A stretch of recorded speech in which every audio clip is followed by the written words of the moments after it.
Pour s'en sortir dans le trafic, les voitures modernes ont de plus en plus d'aide à la conduite. Ce sont des systèmes électroniques qui utilisent principalement deux équipements. La caméra, qui se trouve sur le dessus du pare-brise, et dans la calandre, un radar. Le radar s'occupera de la distance, de vérifier la distance, et la caméra va plutôt essayer de comprendre l'environnement dans lequel se trouve la voiture. Ces systèmes permettent notamment de pouvoir rouler sur autoroute en gardant une distance de sécurité et en adaptant automatiquement la vitesse par rapport aux véhicules qui précèdent et au trafic. Et c'est également ces systèmes qui permettent de faire arrêter la voiture en cas d'urgence. Les systèmes électroniques des voitures modernes ne sont pas là que pour la sécurité, ils aident également au dynamisme de la voiture. Ainsi, par exemple, vous avez un système plus ancien qui est la transmission intégrale, qui fonctionne généralement avec des disques, des plateaux qui s'emboîtent les uns les autres pour envoyer la puissance et le couple vers l'essieu avant ou vers l'essieu arrière ou vers les deux essieux en même temps. On a maintenant le vecteur de couple qui fonctionne grâce à l'ESP, le programme de stabilité.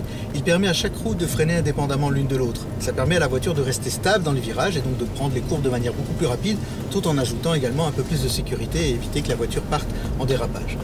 On a enfin les systèmes qui gèrent le châssis, donc la direction, les freins, le moteur, la suspension. Alors c'est ce qu'on appelle le Drive Select. Et donc là, à ce moment-là, le conducteur a le choix entre laisser la voiture gérer ça par elle-même en mode automatique, ou la voiture va en fonction du profil de route, en fonction de la manière dont le conducteur tourne son volant, appuie sur l'accélérateur ou sur les freins, essayer de trouver le mode qui correspond à son type de conduite.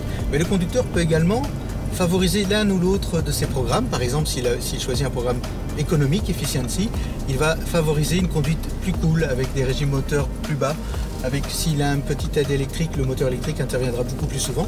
On a le mode confort qui est assez pratique lorsqu'on fait des longs trajets sur autoroute, où la direction est un peu plus souple, l'accélérateur aussi, et les suspensions également, ce qui permet d'avoir une conduite reposée sur de longs trajets.